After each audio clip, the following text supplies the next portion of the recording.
4.3 사건은 제주민의 비극이죠. 그리고 그 과정에서 억울하게 희생된 분을 옥석을 가려서 그 부분의 명예를 회복시켜 준다는 것이 직권 재심의 취지입니다. 직권 재심이라는 건 당사자가 재심 신청을 할 수 있지만 여러 가지 사정상 그게 어려운 면이 많이 있어요. 그러니까 그걸 검찰이 대신해드리겠다는 겁니다. 검찰이 단순하게 누굴 처벌하는 기관뿐이 아니라 억울함을 풀어드리는 것이 기본 임무거든요.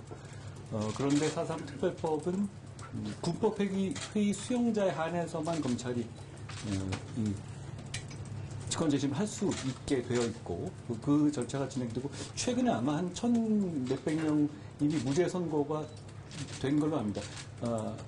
간단하게 설명드리면 그 과정에서 검찰은 이 재심 억울한 분을 선별해서 재심을 신청하고 그리고 재심 과정에서 역시 재판 과정에서 이 드러난 사안에 따라서 무죄 구형을 합니다. 실제로 전원 무죄 구형을 했고 그 결과 무죄가 선고되는 절차죠. 그런데 일반 수용자들 그러니까 군법회의 군사재판이 아니라 일반 재판을 통해서 억울한 일을 당하신 분들에 대해서는 법이 그 내용을 포함하고 있지 않습니다. 그렇지만 여러분 뭐 여기 계시지만 제주도민이 굉장히 그걸 많이 바라시지 않았습니까?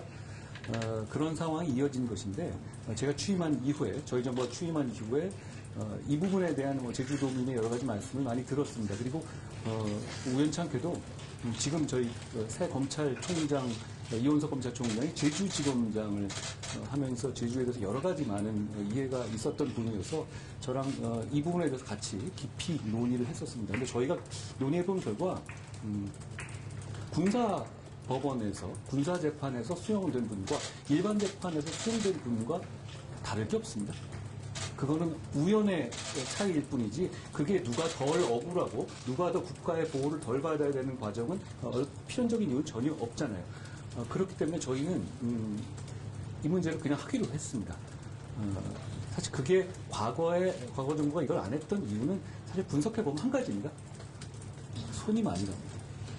이유는 군사법원의 경우는 수형의 명부라는 게 보존되어 있거든요. 그러니까 누가 돼 있는지 그냥 이 명부만 가지고 목차만 가지고 해결할 수 있는 부분이 있습니다. 그런데 일반 재판은 그런 자료가 남아있지가 않습니다. 그러니까 여러분께서 여기 보시는 바와 같이 과거 이렇게 한자로 된 예전 50년대, 60년대에 이르는 그 재판의 기록을 우리 검사들과 우리 수사관들이 하나하나 전수조사를 해야만 가능한 거죠. 이게 생각보다 굉장히 어려운 작업입니다. 옛날같이 뭐 엑셀 작업이 돼 있거나 지금처럼 돼 있는 것도 아니기 때문에 이런 자료들 게다가 이거 보시면 아시지만 굉장히 고어체고 한자로 돼 있기 때문에 이 부분을 해독하는 것 그리고 이런 것이 굉장히 어렵기 때문에 손이 굉장히 많은 작업이고 왜 지난 정부가 이거를 안 했고 왜 그 법에서 뺐는지를 이해하겠습니다. 그렇지만 국민의 억울함을 푸는 일은 정부와 공직자들이 손이 많이 간다고 해서 차등을 둘 수 있는 일은 아니죠. 그래서 저희는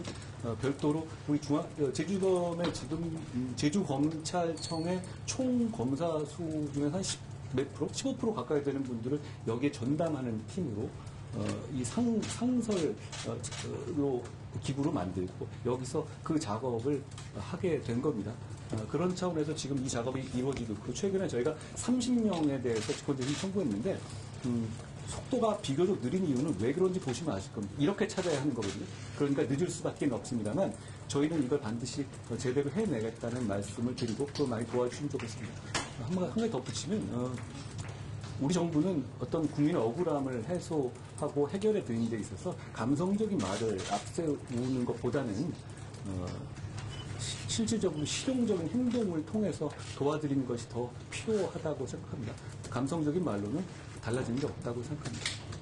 우리가 말하는 정의는 어떤 레토릭상의 정의가 아니라 사법 시스템에 따른 정의입니다. 그러니까 재심 청구를 하는 것이죠. 그리고 이 4.3으로 인해서 수용됐던 모든 분들을 그냥 어떤 평가 없이 구제하자는 취지도 아니지 않습니까? 여러 가지 뭐 예를 들어서 거기서 뭐 남로당 소유에 직접 관여됐던 분들 이런 분들은 법상으로도 제외되어 있고 저희도 그런 분들을 재심 청구를 해드리겠다는 취지가 아닙니다. 억울하게 절차를 밟지 않고 사법 절차를 거치지 않고 된 분들 많이 계시지 않습니까? 그런 분들의 억울한 한을 풀어드리겠다는 취지고요. 말씀하신 것처럼 이게 굉장히 이례적인 재판이잖아요. 70여 년 있었던 부분을 다시 꺼내서 그리고 이게 어떤 증거가 그렇게 많이 남아있겠습니까? 이거는 아주 세밀한 분석이 필요한 거고 그런 말씀하신 기자님 말씀하신 것처럼 제주지법의 어떤 전담부를 저희가 활용할 수 있는 방안은 저희도 여러 가지 검토를 하고 있습니다. 그렇지만 이 사법 시스템 전체를 흔드는 방식으로 이 제도가 운용될 수는 없습니다. 그리고 억울함을 푸는 분들도 이 대한민국의 현재 2023년에 사법 시스템 안에서 억울함을 푸셔야 더 정당성이 있다고 생각합니다. 조금 더딜 수는 있습니다. 그렇지만 아까 말씀드렸던 것처럼 저희가 끝까지 지치지 않고 그리고 이거 그냥 말로 던져놓고 안 하겠다는 게 아니라 여기 계신 우리 공직자들이 끝까지 최선을 다하겠다는 말씀 다시 드립니다. 기자님 말씀하신 그런 아이디어에 대해서도 저희가 여러 가지 검토를 하고 있습니다.